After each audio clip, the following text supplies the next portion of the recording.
A gente tem comentado ao longo do estudo nosso do Evangelho que hoje em dia as maiores autoridades no assunto sobre estudo do Evangelho consideram obrigatório conhecer a cultura do povo e conhecer os elementos linguísticos que Jesus utilizou, que tinham, às vezes, um peso e um significado próprio para aquela cultura oriental, para que a gente entenda mais profundamente aquilo que Jesus quis dizer. A gente comentou isso em algumas reuniões passadas, né, que quanto mais a gente entende esse contexto, maior o alcance do entendimento das palavras de Jesus. Não porque Jesus falou para aquele contexto, pelo contrário. A gente estuda o ensinamento do Cristo porque o ensinamento dele é atemporal, está acima das culturas. Está acima das culturas. Mas para a gente entender o que é que ele quis dizer moralmente, ele utilizou uma linguagem. E a linguagem não foi o português do século XXI. Foi o aramaico do ano zero da nossa época, né? A partir dele, né?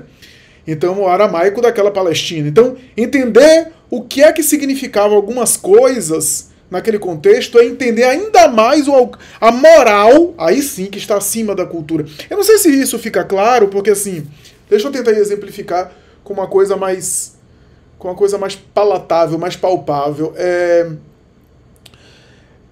Paulo, inclusive, compreendeu isso melhor do que qualquer outro apóstolo, né? Tanto é que a briga dele, isso é narrado em Paulo e Estevão, livro de Emmanuel, né?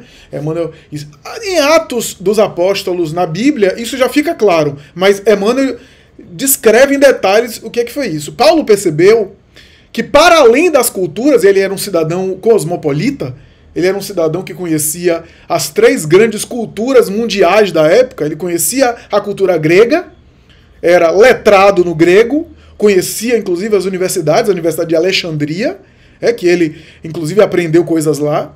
Ele conhecia o romano, porque era cidadão romano, e conhecia a cultura hebraica, a cultura israelita, porque era judeu. Fariseu, inclusive, doutor da lei. E quando ele se converte ao Evangelho, ele percebe o seguinte, que havia elementos culturais do judaísmo, havia elementos culturais da Grécia, havia elementos culturais de Roma, mas que o Evangelho de Jesus estava acima deles. Por quê? Porque tinha um caráter que ia além da cultura, tinha um caráter universal. Trocando em miúdos, é como se a gente hoje no movimento espírita de hoje, a gente dissesse o seguinte, os gaúchos, e tem até gaúcho no grupo aqui, os gaúchos gostam de chimarrão. Os baianos já gostam de acarajé. E aí, em cada região que a gente for aqui consultar, vai ter um gosto específico por comida. Isso é cultura. Isso é cultura. Se no centro espírita dos gaúchos que quiserem fazer um festival lá para arrecadação, e é um festival de chimarrão, que seja. E os baianos quiserem fazer um negócio de acarajé aqui para deixar todo mundo depois desarranjado, enfim, com dendê, que seja. Isso são os elementos culturais. Mas o que é que há de comum em qualquer parte do mundo, dentro do centro dos espíritas? A moral espírita, a ética espírita é uma em qualquer lugar. Independente da cultura, independente se você gosta de sushi ou gosta de Angus, Black, os veganos que me perdoem, enfim. Ou se você gosta de comida macrobiótica, grão de bico e sei lá o que, enfim. Independente desses elementos culturais, a ética espírita é uma só em qualquer lugar. Isso Paulo compreendeu em relação ao cristianismo. Agora, como Jesus falou uma língua que não é a nossa língua, dentro de uma cultura, as palavras que ele usou, quando a gente lê hoje, muitas vezes não têm o mesmo significado que tinha para aquele público. Então, para a gente entender a moral que estava, ou a ética que existia nas palavras de Jesus, quanto mais a gente conhece esses detalhes, mais fica claro. Por exemplo, vou citar um exemplo que não é o texto, ainda não estou abordando o texto, mas não estou fugindo não, tá? Lembram daquele exemplo de Marta e Maria, as irmãs de Lázaro, na casa de Lázaro. Jesus já estava na época da Páscoa, próximo inclusive de ser crucificado, de experimentar o martírio em Jerusalém, passa em Betânia, é hospedado na casa de Marta e Maria, as irmãs de Lázaro, e enquanto Marta estava na cozinha preparando a comida, preparando, portanto, a refeição, Jesus caminhava muito, né? E havia caminhado muito até chegar lá, então ela preparava alguma refeição para agradá-lo. Maria, a irmã de Marta, ficou próximo de Jesus ali, dialogando com ele, etc. E o texto diz assim: e sentando aos seus pés.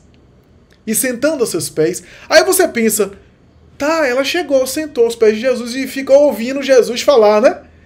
Ficou ouvindo Jesus falar, etc. O que isso tem de mais? É a mesma coisa que acontece aqui hoje.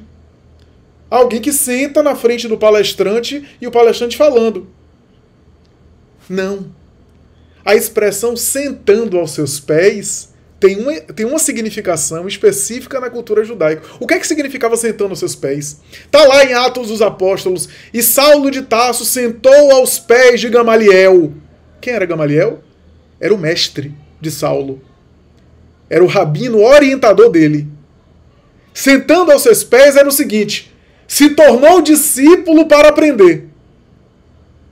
Se tornou discípulo para aprender. Então, se a gente não conhece essas coisas, esses detalhes, perde a essência, não perde. A essência do ensinamento, mesmo você lendo o texto, você consegue pegar. Claro que você pega. Mas se você conhece esses detalhes, esses elementos a mais, você consegue ir além e consegue ter uma compreensão mais profunda do que aconteceu.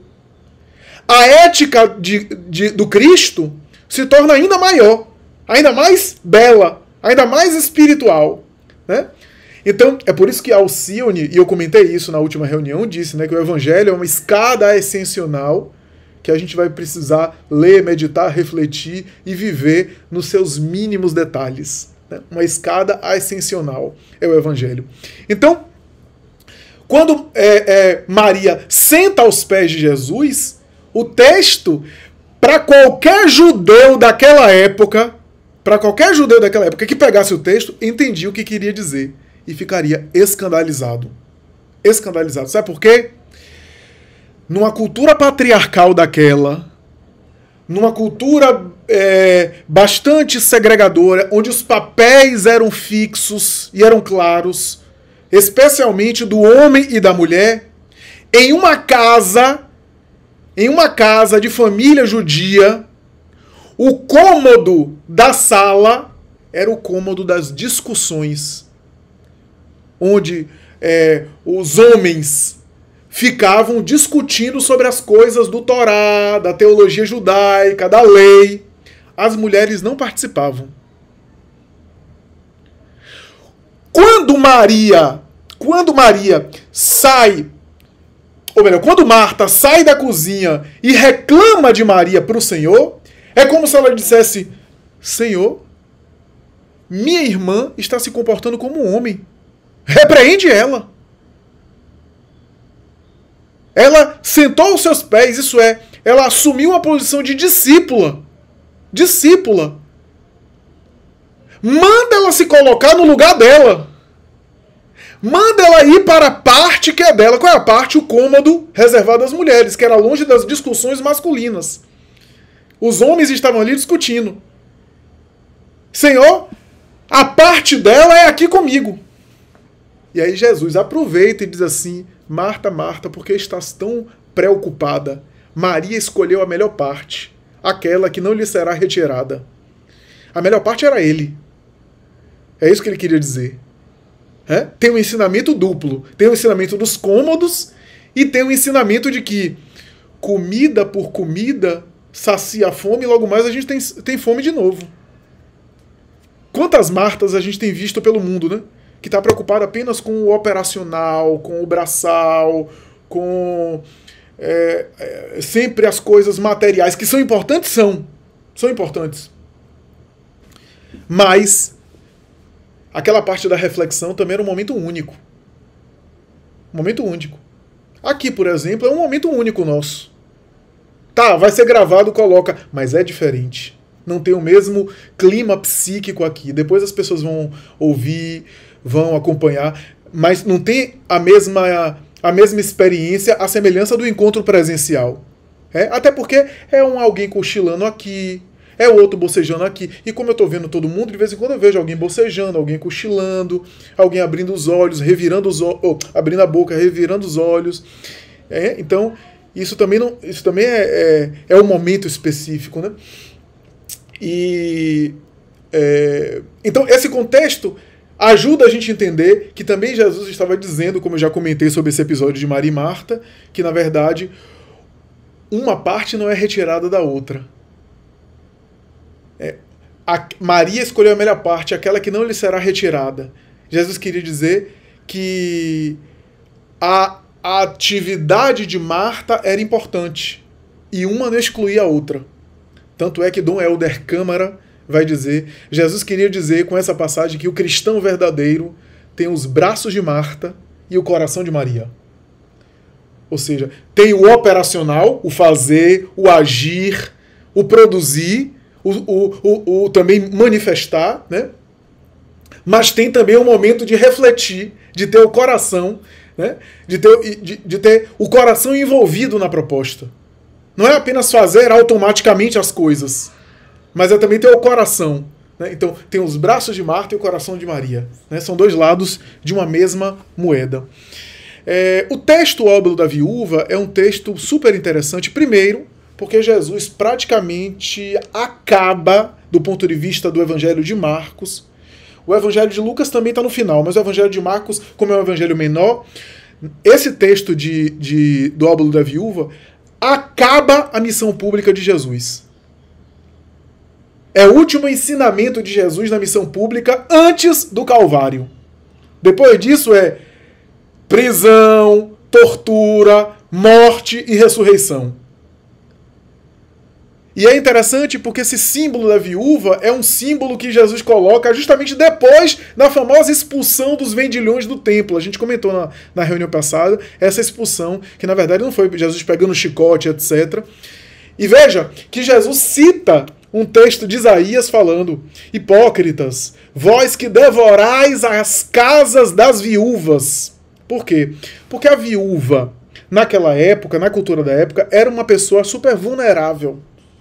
Era muito vulnerável, porque a fonte de renda era o marido que trabalhava, o marido morre, ela fica com o patrimônio, algum recurso que ele acumulou e que ele juntou para ela se manter, né? E as terras, alguma terra que ele tivesse. Na época era difícil vender terra, não se vendia terra, porque terra era uma coisa valiosa, muito valiosa. Né? Agricultura, a produção, né, da agricultura que mantinha muitas famílias e assim por diante. Então, a viúva praticamente sobrevivia disso. E não era raro pessoas quererem explorar as viúvas. Especialmente religiosos do templo. Então, depois do grande sermão de Jesus aos vendilhões do templo, ele traz o ensinamento, não se sabe se esse ensinamento é real, se essa viúva realmente existiu, ou se é uma parábola, pouco importa. Alonso Scheikel, na Bíblia do Peregrino, essa Bíblia aqui, que eu comentei que a tradução não é lá das mais assim convencionais, né, como a Bíblia de Jerusalém, mas os comentários dele são primorosos. Alonso Scheikel vai dizer que pelas características da narrativa, é pouco provável que tenha sido uma história real. É mais provável que tenha sido uma parábola que Jesus contou. Mas pouco importa. Né? O importante é o ensinamento dela. É o que ela quer dizer. E Alonso Scheikel vai dizer que essa figura da viúva praticamente reflete ali o final da missão do Cristo no Evangelho de Marcos, como sendo um símbolo especial. Alguém que tinha pouco, alguém que era vulnerável, alguém que tinha pouco para ofertar, mas alguém que ofereceu aquilo que lhe fazia falta. Daí, Kardec vai dizer, quanto maior o sacrifício, maior o mérito. Quanto mais sacrifício eu faço no bem, maior o mérito. Eu me lembro que os bons espíritos, certa vez, nos disseram em reunião mediúnica que as obras do bem, as obras de caridade, as obras de amor, sejam obras sociais, sejam livros escritos, no período em que o autor, no período em que a pessoa que fez essas obras estava em sofrimento, estava em conflito, seja sofrimento físico, material, necessidades, seja alguma angústia, seja algum problema familiar, tem no mundo espiritual verdadeiras homenagens a essas obras. Verdadeiras homenagens.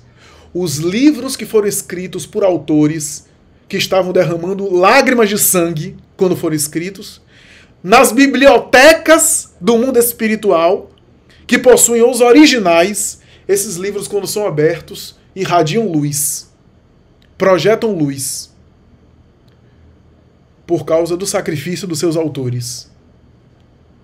Não porque Deus gosta da gente sofrer, mas porque o objetivo da caridade não é salvar o outro. Ninguém salva ninguém. Ninguém salva ninguém. Eu converso com muitas pessoas, inclusive com pessoas dedicadas à religião. Não apenas à religião espírita, mas outras, por conta do meu trabalho profissional.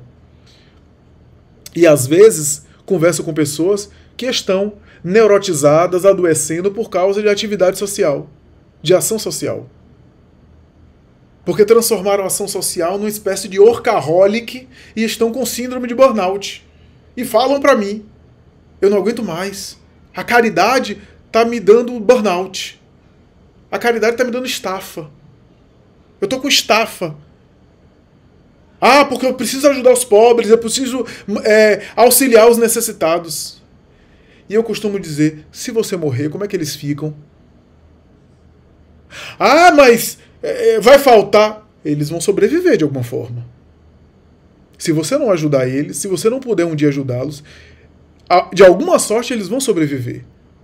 Vai se dar um jeito. Porque antes de você aparecer, eles já viviam. Você só está contribuindo. Não estou dizendo que a contribuição não seja valiosa. É valiosa. Para quem recebe, é aquilo que Chico Xavier dizia, né? Chico Xavier dizia o seguinte, que ensinar a pescar e não dar o peixe é o essencial. O próprio Evangelho fala, transformai as esmolas em salário. Mas enquanto a gente não consegue fazer isso, enquanto a gente não tem condição, enquanto a gente não é um grande empresário que pode produzir empregos, a gente vai apagando incêndio. Um pedaço de pão, uma oferta material, não resolve o problema da miséria. Mas naquele dia a pessoa revoltada, com fome, talvez não assaltou alguém.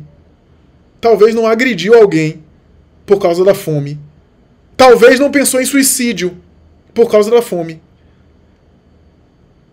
Então, para quem recebe, faz toda a diferença. Não resolve o problema da fome, não resolve o problema da miséria, mas ajuda. E Chico dizia, como o banho não resolve o problema da higiene, mas ninguém deixa de tomar banho. As figuras de Chico, as imagens que Chico utiliza são fantásticas, né? São parabólicas, né?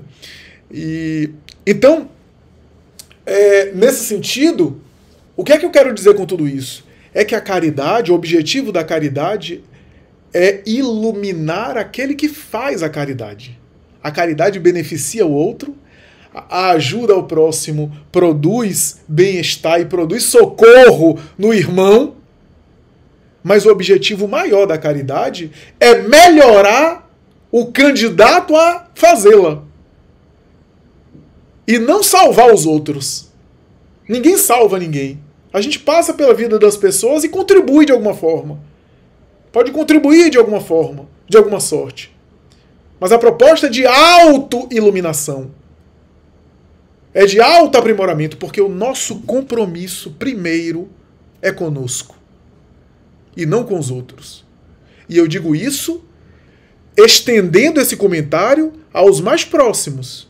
Mesmo filho, mesmo irmão, mesmo cônjuge, nós temos um dever com eles? Temos. Mas o primeiro compromisso nosso é conosco. Eu sei que pode parecer um discurso egoísta, mas não é. Que adianta salvar o mundo inteiro e perder a própria alma? Quem disse isso foi Jesus. A nossa proposta é com a nossa auto-iluminação. Se a gente se iluminar, a gente já está contribuindo com o próximo. Se a gente conseguir se melhorar, a gente já está fazendo bem aos outros. Então, e claro, à medida que a gente melhora, o nosso poder de alcance de ajudar os outros também melhora, também aumenta.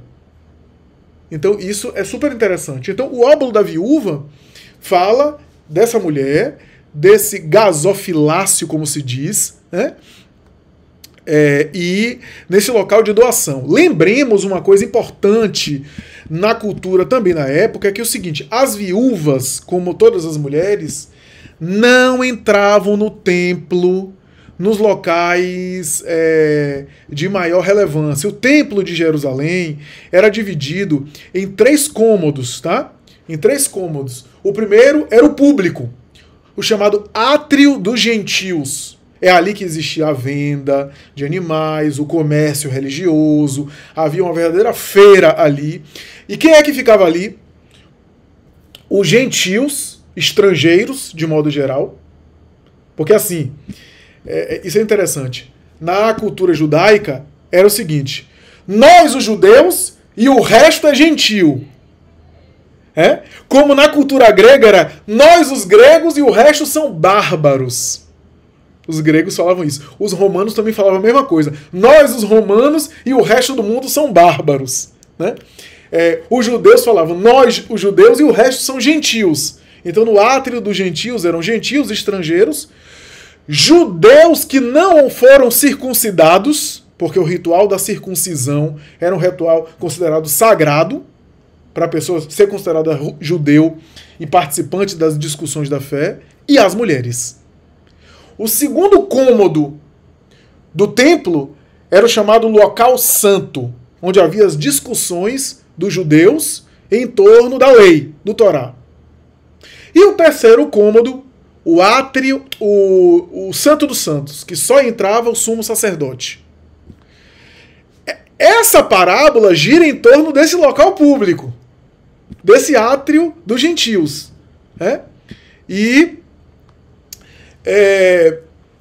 Que era reservado ali a esse público. Então é interessante porque quem lê na época entendia que estava o local mais excluído. E essa mulher chega lá, vulnerável à exploração alheia, vulnerável aos interesseiros, e doa um recurso que é para a manutenção dela. Oferece ali aquele recurso. E o que Allan Kardec comenta que vale a pena é justamente esse trecho de Marcos que diz: ela deu do que lhe faz falta, deu mesmo tudo o que tinha para o seu sustento. Me parece que o texto evangélico também está fazendo uma alusão, e isso é importante dizer o seguinte: Elias, no Antigo Testamento, tem uma história de Elias, que Elias vai para um local, viajando a uma cidade, chega nesse local, e ele começa a passar fome nesse local, um local de gentios, e ele está pregando a palavra de Deus, aquela coisa, e aqueles adoradores de deuses variados, e ele lá defendendo. E aí ele não tem onde ficar. Uma viúva, que é da região, não é judia, aceita receber ele em casa. O filho está doente, ele faz um milagre e cura esse filho, e essa mulher dá tudo que tinha, uma comida que era pouca para o filho e para ela, divide para Elias. E Elias come. Está lá no livro, lá no Antigo Testamento, no livro de Elias. Ele come ali e abençoa a casa e diz que aquele alimento iria se multiplicar mais tarde. E isso acontece. O alimento viria em abundância. Não sei se é um fenômeno mediúnico de efeito físico ou se a mulher conseguiu mais recursos para alimentar a casa e passava necessidade, passava dificuldade.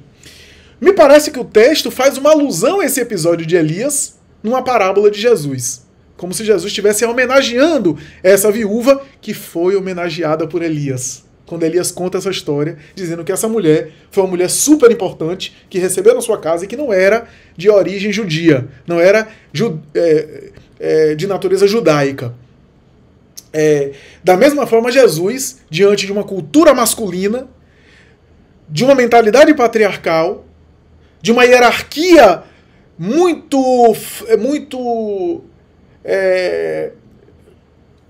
preconceituosa, estabelece ali a viúva como heroína da história. Uma mulher como protagonista de um ensinamento já era uma coisa que deveria assustar na cultura da época. Uma mulher que era um modelo ali de virtude, um modelo ali de moral, no átrio dos gentios, e era colocado como alguém que cumpriu a vontade de Deus, era algo que deveria chamar a atenção das pessoas. Deixa eu só ler o comentário de Alonso Sheik, que eu acho super interessante, que ele diz assim, no trecho de Marcos: atraída pela palavra viúva, entra aqui esta narração. Episódio sucedido ou parábola em ação, colocada nesse contexto próximo, irradia reflexos de contraste. Seu desprendimento total ante a cobiça dos outros, o último lugar ante a busca dos primeiros, seu conceito puro do culto, vivido como sacrifício da pessoa. Podemos recordar a viúva fenícia que partilhou com Elias a última comida sua e do filho, livro de Reis, capítulo 1, versículo 17. Sobre o cofre do templo, vê também livro de Reis, segundo livro, capítulo 12, versículo 5. No tempo de Jesus, se haviam diversificado os cofres, segundo o destino do dinheiro. Com essas palavras, termina o ministério público de Jesus no Evangelho de Marcos. Quis conservar para todas as gerações, onde se pregar o Evangelho, a figura dessa viúva, pobre e anônima, uma lição e uma denúncia. Não precisava conhecer os 613 mandamentos da lei para cumpri-los. Sabia dar a Deus o que é de Deus, ou seja, em forma de 2 moedinhas toda a sua vida. O que é interessante aqui para a nossa compreensão, e que Kardec vai no ponto, Kardec não conhecia a cultura nem esses detalhes linguísticos, tá? Só que Kardec tinha os universitários cochichando no ouvido dele, que eram os espíritos. E os espíritos tinham acesso a isso. Né? Então Kardec é uma coisa à parte, né? Porque Kardec não conhecia, ele nem sabia falar o idioma aramaico, nem cultura hebraica ele tinha, embora fosse muito culto, né? E nem conhecia em profundidade a hermenêutica judaica. Né? Mas Kardec tinha os espíritos que ajudavam ele nessa parte, e tinham as fontes. Né? O que é interessante a gente pensar aqui nessa passagem é o seguinte: não é importante a quantidade de coisas que você faz, mas a intensidade do sentimento que você coloca. Você pode fazer pouco, mas com muito amor. E você pode erguer uma obra gigante xingando as pessoas e de mau humor. Essa obra que você ergue não te transformou por dentro. As obras que a gente faz é para a gente se transformar por elas. Elas nos transformam. Se as obras que a gente faz não nos transformam, Kardec chega a perguntar: que pensais do escritor que escreve lições elevadas e que ele próprio não pratica? Os espíritos respondem: ele não aproveita as lições. Que há de mal nisso? Que seja útil aos outros, e ele no futuro se arrependerá de não ter aproveitado as lições que encaminha para os outros. Olha só. Então isso é interessante, porque a obra que eu faço é para me modificar, é para que aquela obra me modifique, me transforme. Então a gente tem, por exemplo, pessoas que construíram obras maravilhosas, mas às vezes não foram modificadas. Não foram modificadas. Por exemplo, vou citar um dos exemplos aqui, Irmão Jacó, no livro Voltei. Ele narra um pouco disso. Não é que ele era um trabalhador do bem, né? Mas ele comenta sobre isso. Palestrante espírita, viajava, fundou Casa Espírita, ligado à Federação Espírita Brasileira, Frederico Figner, né? O nome dele tá como pseudônimo. E ao desencarnar, embora ele tivesse uma obra fantástica, claro que aquilo é aproveitado, claro, mas ao desencarnar ele teve dificuldade de sair do corpo. Ficou preso ao corpo, tendo dificuldade, tendo crise de pânico quando viu o cadáver. Bezerra de Menezes chegou para ajudá-lo, ele tinha méritos, claro que ele tinha méritos, mas ele falou, ele conta no livro o temperamento dele, o temperamento forte, as coisas que ele não modificou por dentro. Quer dizer, fez uma obra externa, mas tinha coisas por dentro que ele não modificou. Dona Otília Gonçalves, aqui em Salvador, foi uma das fundadoras da Mansão do Caminho junto com o Divaldo. desencarna e tem dificuldade também de se libertar da matéria. Narra ela própria, pela psicografia de Divaldo, a dificuldade que ela teve depois do infarto fulminante que ela sofreu. Por quê? O temperamento, algumas condutas teimosas, algumas coisas que ela não modificava, a forma de tratar os outros, às vezes de maneira grosseira, de maneira forte, e ela conta isso na obra. Quer dizer, foi mãe de muitas crianças adotadas, né? Ela era uma das mães da Mansão do Caminho, cuidou de muita gente, etc. Tinha os méritos dela, é claro, mas ela está também enfatizando aquele lado que poderia ser melhor. Né? Então, o que esse trecho do Óbolo da Viúva quer dizer é o seguinte: o mais importante é o quanto eu me modifico fazendo o que eu estou fazendo. O quanto eu me aprimoro, o quanto eu me torno uma pessoa melhor fazendo o que eu faço. Divaldo Franco fez uma obra maravilhosa. E claro que ele foi modificado pela obra que ele fez. Chico Xavier também. Mas tivemos, por exemplo, Teresa de Ávila, que não fez uma obra social grande, mas o quanto ela cresceu espiritualmente por dentro. Né? A gente tem Santa Brígida da Suécia, que era praticamente o que ela fazia era uma mãe de família, que cuidava dos filhos. Que a gente às vezes desvaloriza tanto, né? Essa tarefa de ser mãe, de cuidar dos filhos. Às vezes é uma tarefa que eleva o espírito, de dedicação, etc. Porque o que vai ser contado no futuro é o quanto eu me melhorei fazendo o que eu fazia. O quanto eu me melhorei. É 2 moedas, mas eu me tornei uma pessoa melhor. Eu avancei com isso. Era 2 moedas, mas eu dei de coração. Isso é que faz a diferença. Vamos agora socializar a palavra. Bem colocado, a Cássia colocou uma coisa que está no cerne do capítulo 13, do tema central do capítulo 13, que é não saiba uma mão o que faz a outra, né? Eu nunca me lembro se é esquerda ou direita, eu acho que na verdade é a direita. Porque na verdade para o judeu a mão direita tinha uma importância do ponto de vista religioso, se não me falha a memória. Tanto é que havia a lavagem da mão direita, da mão esquerda, para comer, né, para se alimentar. Mas o que Cássia falou é super verdadeiro. Né? Às vezes o que está cansando, inclusive vibratoriamente, é justamente essa postura perante a ação do bem, né? Que até transforma a caridade numa espécie de marketing pessoal, ou marketing digital, né? Como está na moda. Porque, na verdade, a caridade deveria renovar a gente. Né? No fundo, quando a gente realiza o bem, a gente se renova, a gente fica mais disposto. Porque a gente entra em contato com as fontes do alto. Mas, às vezes, a nossa postura é uma postura muito exterior, né? Muito de ostentar, né? Muito de se colocar em evidência, né? Muito de valorizar o olhar do outro sobre nós. Freud, na psicanálise, os textos dele sobre narcisismo são super interessantes e apropriados. O narcisismo, na visão freudiana, tem a ver com esse orgulho que Kardec fala. Porque o narcisismo não é você se olhar no espelho e se achar o máximo. Não é você olhar no espelho e gostar do que você está vendo. Isso é até bom. É importante que você goste da sua imagem. É importante que você tenha autoestima. É importante que você goste de você. Se você se acha bonita ou bonito, ótimo.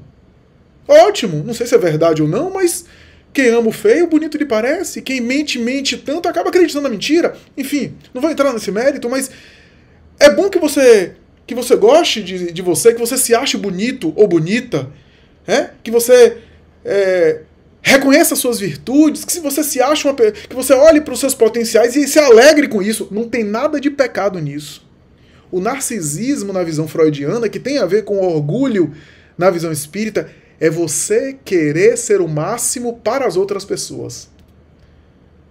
Não é você se sentir o máximo. É você querer desesperadamente que as outras pessoas te achem o máximo. Esse é o orgulho. Essa é a vaidade. A vaidade, quando as pessoas leem vaidade no Evangelho, né, no Evangelho segundo o Espiritismo, muita gente critica, dizendo, mas como vaidade? Quer dizer, eu não posso me arrumar? Deve se arrumar. Deve se arrumar. ficar bonitinho, dar uma ajeitada, uma melhorada naquele carro que já está assim vencido, né? Que já venceu a garantia. Então você dá uma melhorada para não dar susto nos outros, né? Isso quem dizia era Chico Xavier, né? Que quando ele colocou a peruca, o movimento espírita, que tem espírita que é mais espírita do que Allan Kardec, né? É impressionante. E tem aqueles fiscais da vida alheia, né? Começaram a censurar Chico, dizendo que Chico estava vaidoso, que agora estava usando até peruca, que isso é vaidade. Entenderam a vaidade no evangelho errada, né? É vaidade, etc. E Chico, na verdade, estava tendo um problema, inclusive na cabeça, né? Algumas feridas, etc. E dizia isso, né? E disse para ele: você tá muito vaidoso, você vai cair. E aí Chico disse: não, meu filho, não vou cair. Tá vendo que você tá vaidoso? Você nem acha que vai cair. Ele disse: eu não vou cair porque nem me levantei ainda. Chico tinha essa coisa, né? E aí remendou, adicionou dizendo que é caridade também não assustar os outros, né? Ele dizia isso, né? Divaldo até hoje, porque Divaldo pinta o cabelo. Certa vez chegaram a Divaldo e falaram, eu vi na Mansão do Caminho, quer dizer que você pinta o cabelo, Divaldo? Divaldo com essa idade. E a pessoa pergunta se pinta o cabelo. Divaldo disse: de jeito nenhum, meu filho, é a mediunidade que faz isso.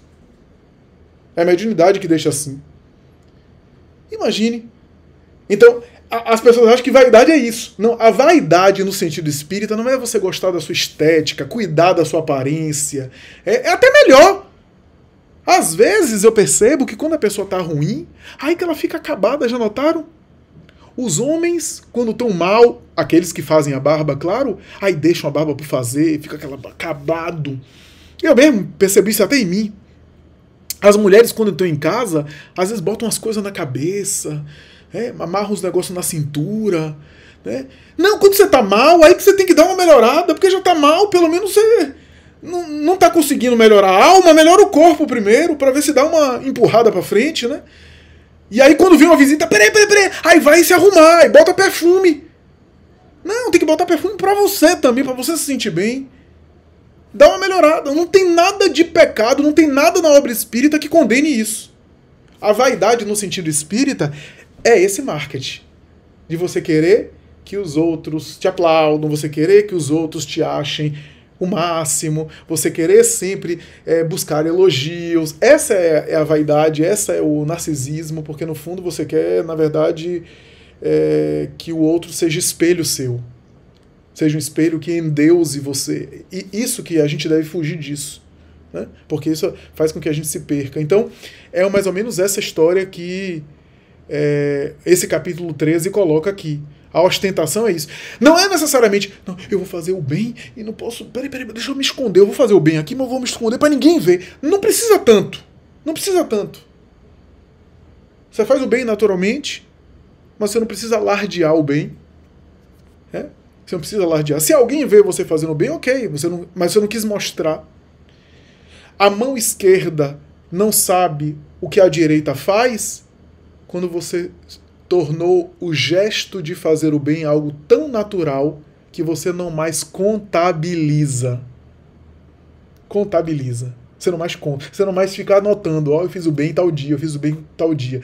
Quando se torna um hábito, aí você já não conta mais. Quando isso acontece, você não contabiliza. Da mesma forma que você não fica contando as batidas do seu coração, o quanto você respira enquanto está aqui, a circulação sanguínea está se dando e você não fica olhando, verificando. Os automatismos físicos estão se dando aqui em você e você não fica contabilizando.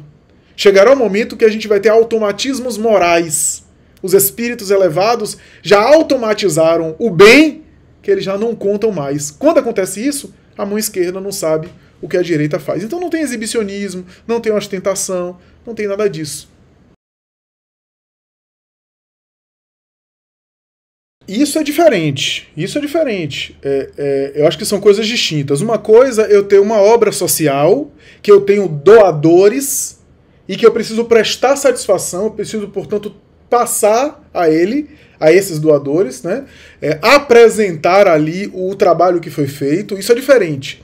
É diferente de eu, como indivíduo, publicizar o que eu faço para as pessoas de um modo geral.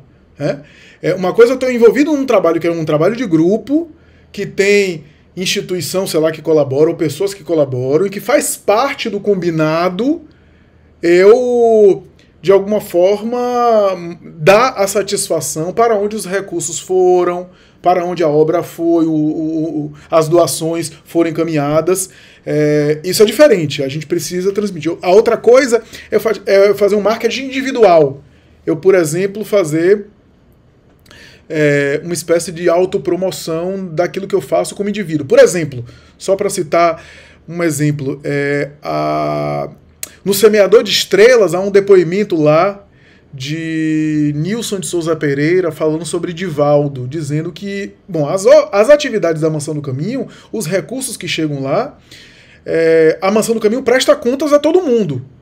Presta contas a todo mundo, inclusive aos doadores, inclusive com nota fiscal e tudo.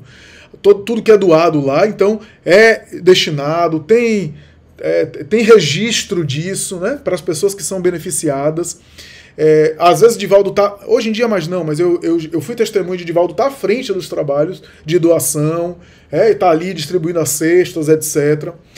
Mas aí Nilson dizia que às vezes, olha só, isso que é coisa interessante, às vezes ele estava para dormir e em alguns momentos ele via à noite todo mundo dormindo e Divaldo saindo para a comunidade ali no Pau da Lima, sozinho, sem que ninguém visse, para fazer a sua atividade e nunca falava a ninguém o que ele fazia. Visitava pessoas carentes, etc., num bairro que, inclusive, no passado era considerado muito mais perigoso do que é hoje. E que Nilson uma vez acordou no meio da noite e pegou. E nunca esqueceu isso. E Edivaldo sorriu e disse para ele: eu também tenho meus segredos, para que eu vou dividir isso com todo mundo? Aí é diferente. A orientação moral do capítulo 13 é muito mais para aquilo que eu faço como indivíduo e eu utilizo isso como uma forma de me promover. Como uma forma de me publicizar. Mas não, eu estou um trabalho em grupo, eu tenho que prestar contas. Isso não é nenhum exibicionismo. Né? Não fere a esse ensinamento do Evangelho. Né? Quero lembrar uma colocação que o Bezerra de Menezes escreveu pela Via Mediúnica de Chico, né? Que hoje está muito conhecida, porque é muito divulgado, inclusive o próprio Divaldo divulga muito, que é o seguinte: quando a caridade é muito intelectualizada ou muito racionalizada, o socorro chega atrasado. É mais ou menos isso, não me lembro aqui de có ipsiliteris a frase, mas é mais ou menos isso, né? Quando a caridade é muito discutida, o socorro chega atrasado, chega tarde. Bezerra conta uma história, inclusive, na Rússia, na antiga Rússia, quando, no inverno, duas senhoras saindo de um espetáculo de música e de balé, ligado ao balé Bolshoi, e encontra um mendigo, um necessitado pedindo comida. Uma das duas senhoras se apressa e tira um casaco para cobrir o homem. A outra disse: não, esse casaco é caro demais, é muito valioso, peraí, vamos chegar em casa e a gente providencia algumas coisas para ele. E chegaram em casa, tomaram um chá, começaram a conversar e se esqueceram do sujeito. Quando a outra lembrou, então chamou um lacaio, eram mulheres da aristocracia russa com muita condição, e pediu para ir lá na carruagem e levar roupas, levar cobertores, etc. Mas quando chegou, o homem estava morto, congelado, no grande inverno que toma conta da Rússia. E aí Bezerra de Menezes comenta dizendo que quando a caridade é muito discutida, o socorro chega atrasado. O símbolo dessa viúva é alguém que não tinha muito, mas que agiu com o coração, né? Que doou com sentimento, né? Que ofertou algo. Não foi só dar algo, foi se dar. Tem uma mensagem de Humberto de Campos que é Jesus conversando com os apóstolos. Eu até gravei essa história, eu não me lembro agora o nome da história. Jesus conversando com os apóstolos,